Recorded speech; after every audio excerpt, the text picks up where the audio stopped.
Rock and roll. Please join me in welcoming Sharon, Obrecht, Director, Hawaii Mitigation Specialist. Please give her a big round of applause. Thank you. And thank you to the West Maui Taxpayers Association for organizing this great event. Yes, I'm Sharon Obrecht, and I work at the Pacific Disaster Center in Kihei, and it has been my pleasure to work there for 20 years. And I've had a number of different roles over the years. I started off as a training coordinator. Now I'm the hazard mitigation specialist. And my work has really been to develop educational information that helps reduce risk, natural hazard risk. And 3 years ago, I was working with Hawaii Emergency Management Agency to develop the HARP program. And so I'll tell you a little bit about that today. So we all live in and love the Hawaiian Islands, right? We're here, we made this place our home. It's a beautiful subtropical paradise. However, as we know, we face a number of challenges. We are out in the middle of the Pacific Ocean. We're 2,500 miles away from any significant populated landmass. We're exposed to a number of severe hazards, both land-based hazards, coastal hazards, and so forth. We also have a growing population. We have a primarily tourism-based economy, and we're dependent on imported goods. And this has been, of course, this is no surprise. This information is no surprise to anyone here. We're all very, very aware of this. But as our population grows, we need to actually become more and more mindful of these things and how reliant we are from help coming in from outside. We have an additional problem in that many of Hawaii's communities are in remote locations, and they get isolated during disasters.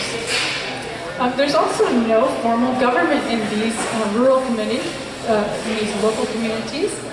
So there's no government representation. Communities really need to fend for themselves or raise their own issues and really lobby the government at the county level to help them. They also have limited resources, and so grassroots support is very much needed. And here's a picture. You probably can't see this very well, but it's a picture. It's a road, Kahakuloa. You're all familiar with that road and how scary it is to drive on that road. It says no shoulder, falling rock, narrow winding road for the next 8 miles, 15 miles per hour. That just, to me, it reminds me of all the things that can happen. You know, when you live out in a remote location and there's a sketchy road to begin with, how are supplies, how is help going to get to me when I need it the most? So, Hawaii Emergency Management Agency, you know, is asking themselves, you know, how can we support the local communities? And one of the things that they came up with is we need to increase their capacity and we need to build their resilience and really focus on those communities in particular who are isolated during disasters. They also said we need this approach to be multi-hazard.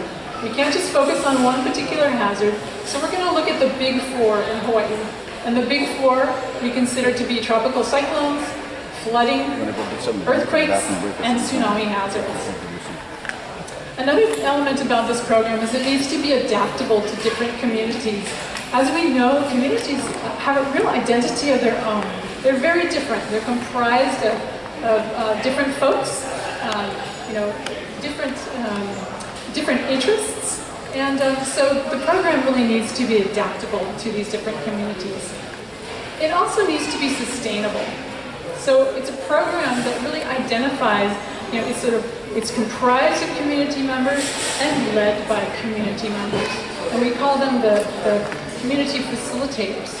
And the West Maui Taxpayers Association has agreed to become the facilitator for the West Maui community, which is super exciting. This is the first community on Maui that will be leading this project. So what is the program goal? In a nutshell, it's to enhance community resilience to multiple hazards through a facilitated education and outreach program that promotes hazard understanding and awareness and offers tools and information to help communities achieve this. And our approach wasn't to just, pull this out of a hat on our own, but to really look at all the extensive, fantastic resources that already exist in Hawaii. We have incredible resources here.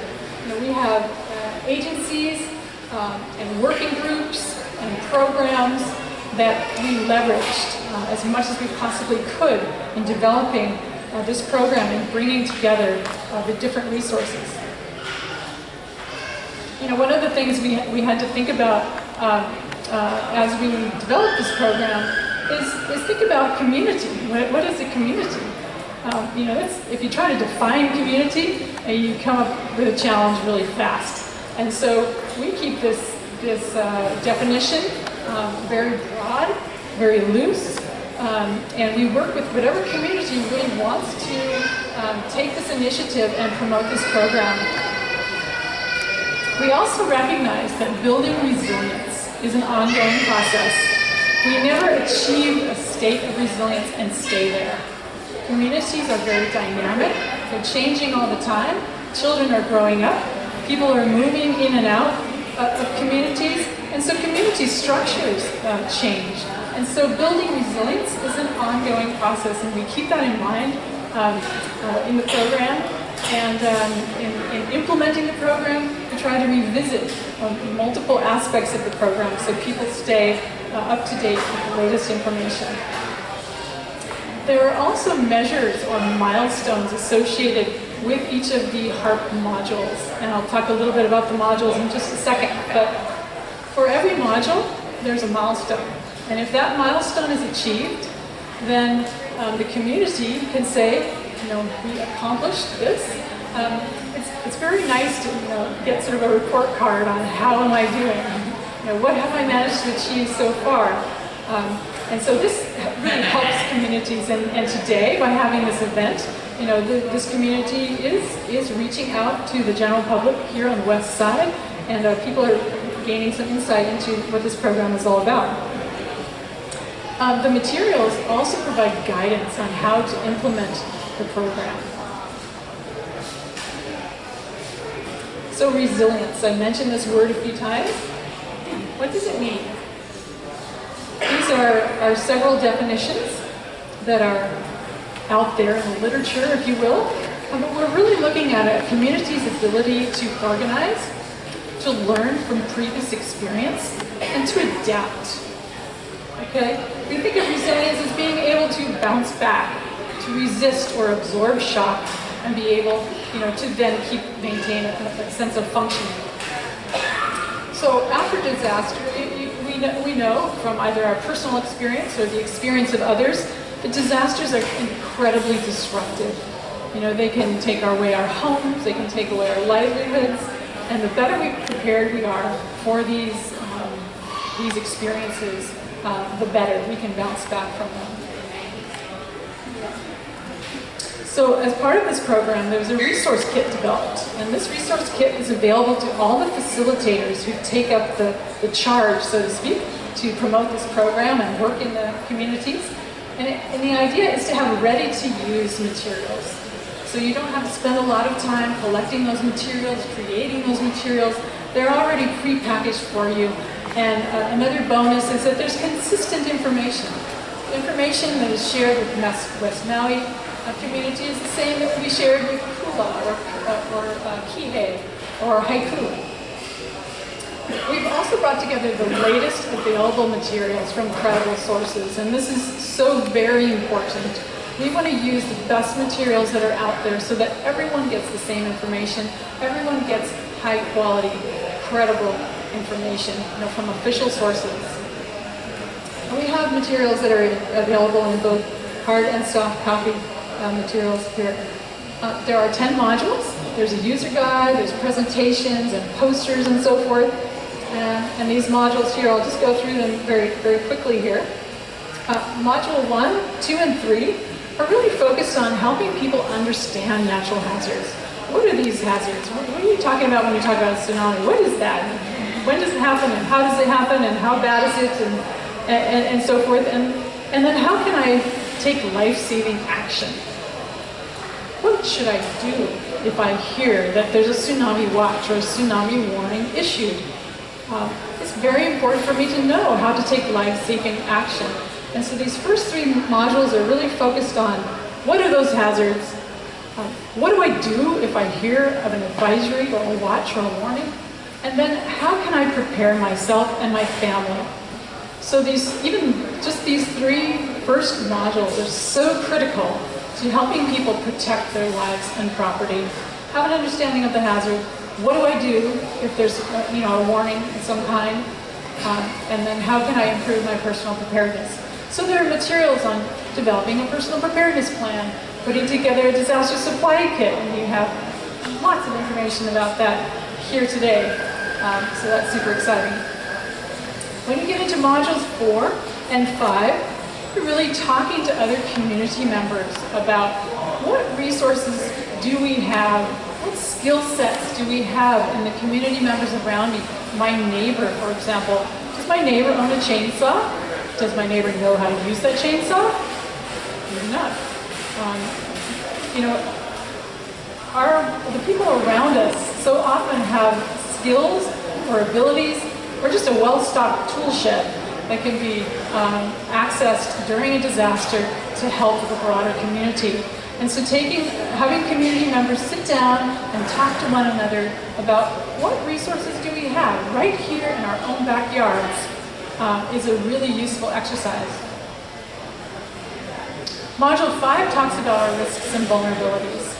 And at Hawaii, at a state level, at a county level, has risk and vulnerability assessments that they do periodically to update their hazard mitigation plans every 5 years or so.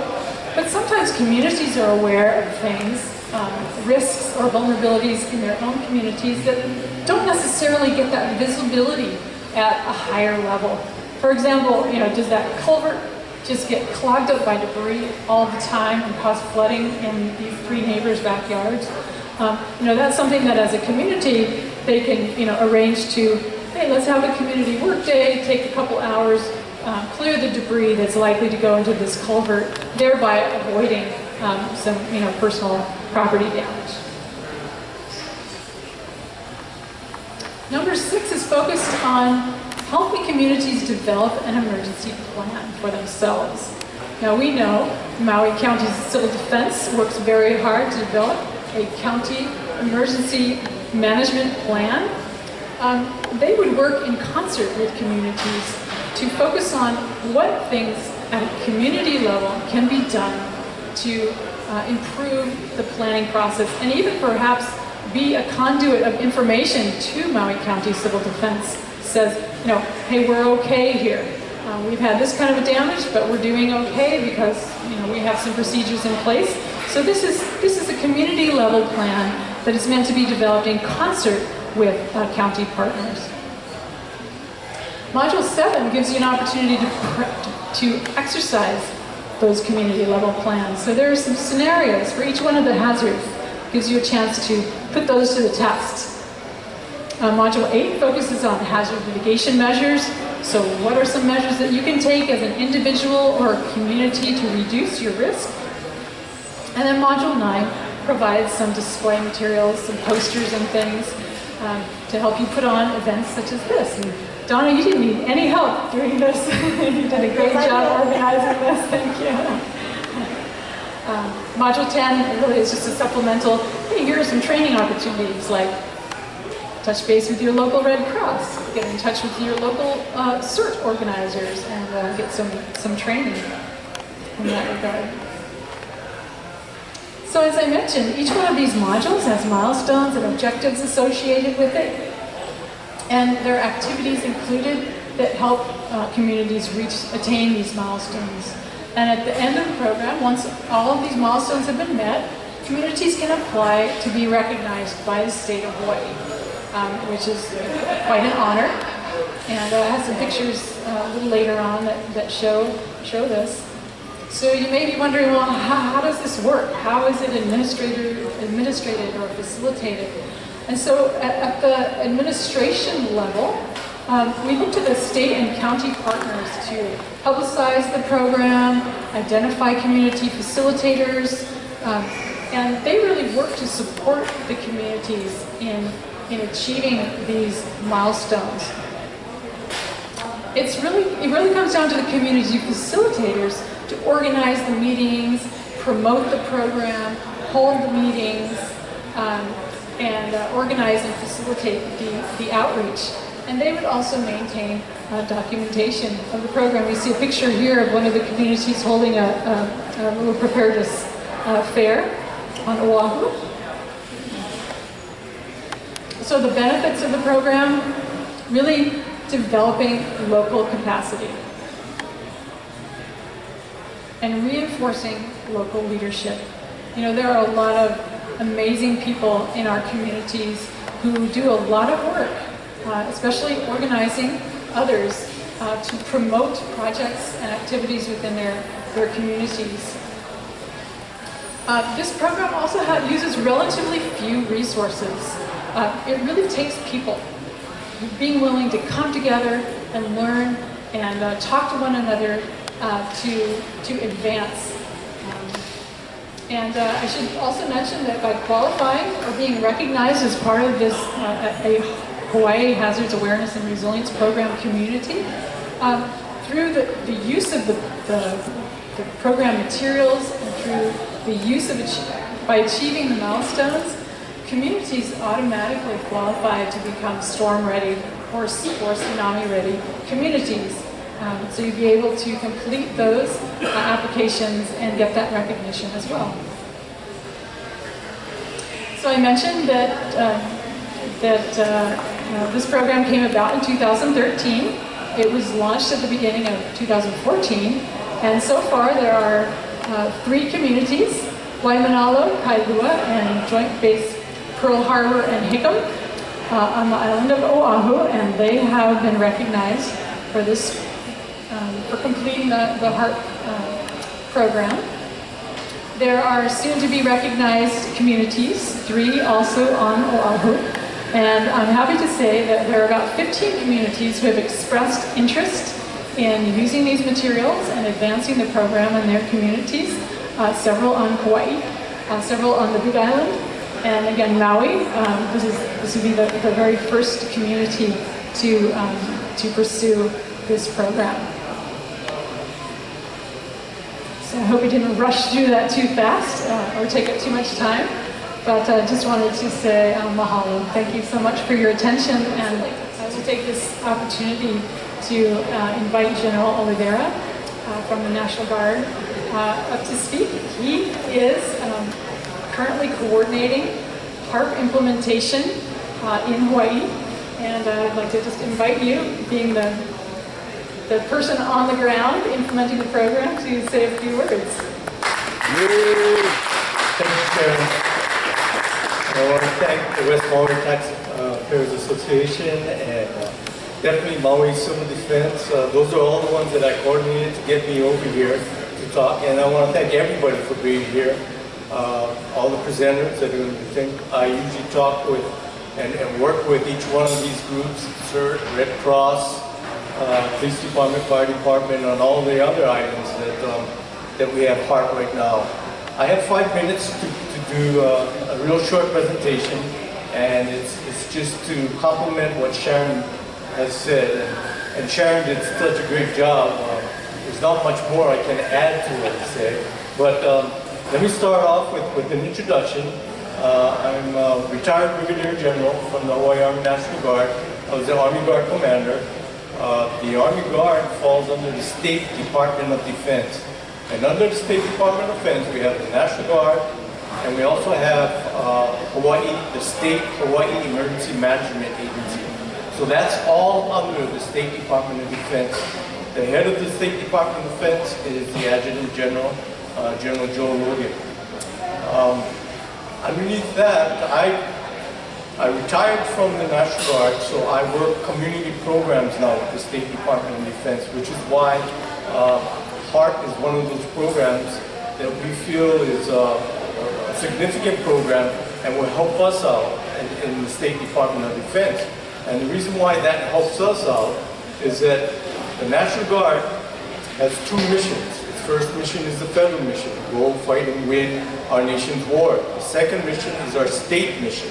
And our state mission is to support the counties and the state in natural disasters. And we spend a lot of time training, we spend a lot of time in doing our mission. I spent several months on Kauai doing Hurricane Iniki, and I know firsthand what this can do. And a lot of our soldiers were also there. And they have that sense of urgency when it comes to natural disasters, and they know what it's like to be there. Our hope, we have units, National Guard units, on every one of the islands in the state, except Niihau and Ko'olawe. But just to let you know, going back to Iniki again, we had at that time a little over a company of soldiers on Kauai, and that's almost 400 soldiers that we had. When Iniki hit, none of our soldiers on Kauai could respond. They were all down. They were all taking care of their own homes, their own families. And all the National Guard force that came from the neighbor islands, from Maui, from Oahu, and the Big Island.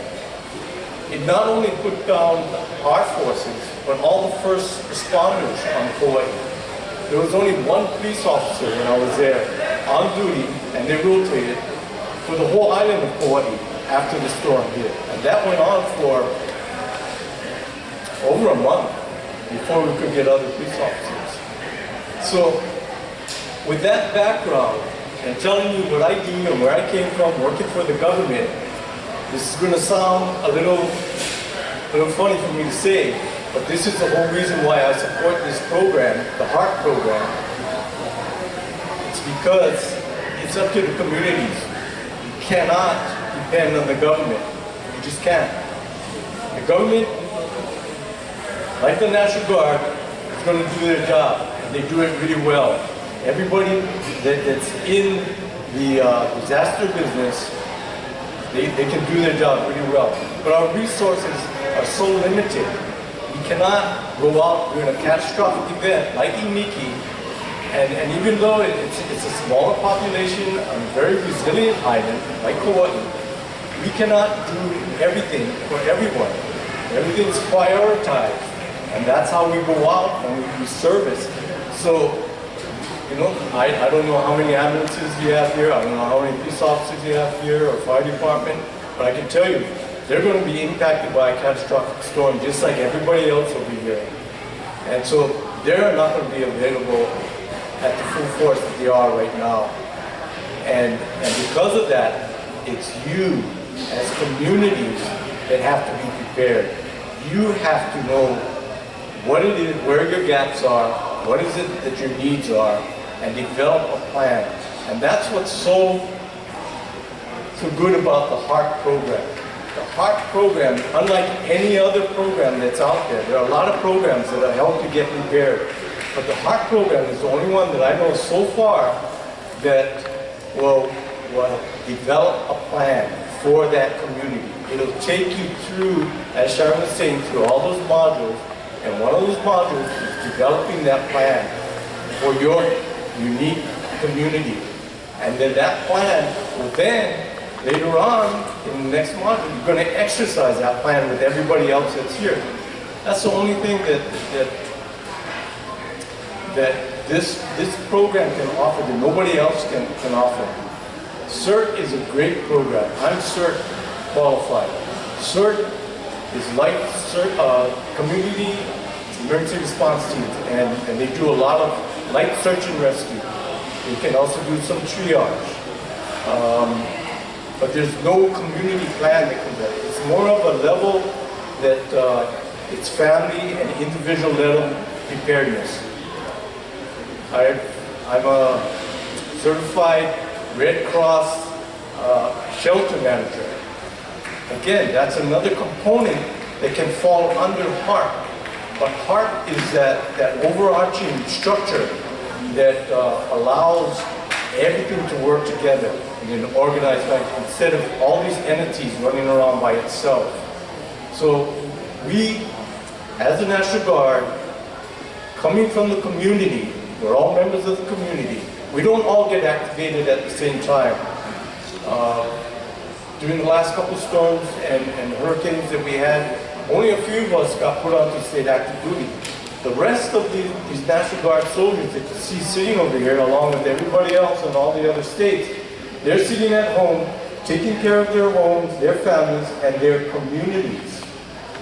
So that's the power that you want and the strength that you want to tap into, because they're trained in how to organize, they're trained in how to work in natural disasters, and they live in your communities.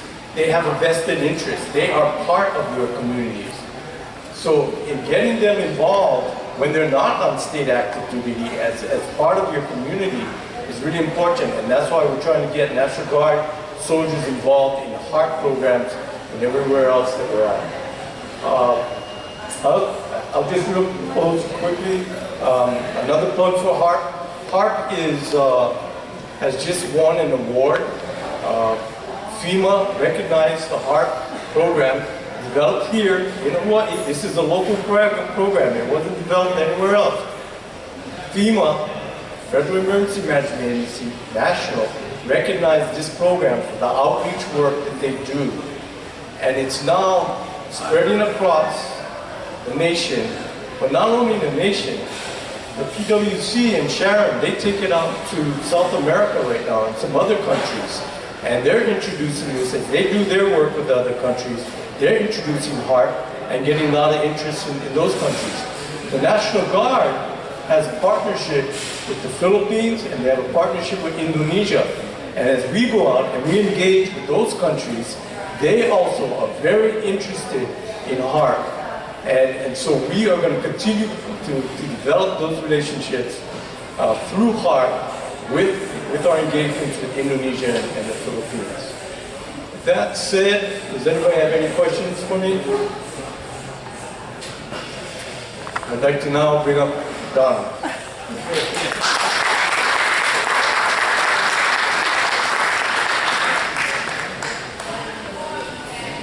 It's my honor to have you speak with us today. Thank you so much.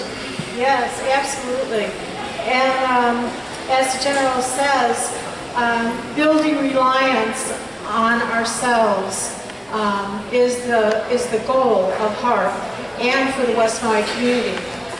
We have to start getting our act together, so to speak, and the first step is to look at our own homes and our own Ohana area and try to then go into the community, and we'll be holding more events and gathering together all of West Maui as we progress, hopefully through the modules. And the West Maui Taxpayers Association, in conjunction with Maui Civil Defense and Pacific Disaster Center, will be moving forward on going through the process of HARP. The West Maui Taxpayers Association has formally adopted the HARP program as the facilitator group, so that the West Maui community can learn and evolve and become self-reliant and take better care of ourselves in the event of a natural disaster. So we're really excited, and I want to also give thanks to Sharon and Carol. She actually helped me with coordinating it from the very beginning, and she's on vacation now, but she really helped quite a bit. I didn't do this by myself. The other aspect I want to talk about is the Grassroots Program of CERT. I can't BBA CERT. This is being recorded, and I hope everybody, when you see it in West Maui, start to take a look at CERT. It's a community emergency response team. If we are able at this level to get more CERT people certified on the west side, it will help in the coordination and accomplishment of the HARP program. It will support the government officials, the different county support groups that really can't do it all on their own. Let's give Donna a big hand, please. She